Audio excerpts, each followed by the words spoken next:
we encounter our first confirmed cases, we will try to contain the outbreak here, treating the patients, quarantine the close contacts, and provide health advisory for the other contacts.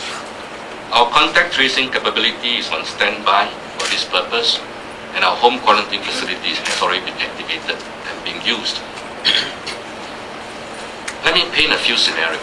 For example, if there is a confirmed case who is a student, what will we do? We will isolate him in a hospital, we will treat him. We will screen all other students and staff in the school, but other than the close contacts, that means his good friends, his close friends, his classmates in the same class, his teachers, there is no need to close the whole school and quarantine all staff and students. But we will remind the students, parents and teachers to be alert to any flu-like symptoms and to let us know immediately. These initial responses will buy us time to ascertain if indeed the cases are mild as expected and observed elsewhere.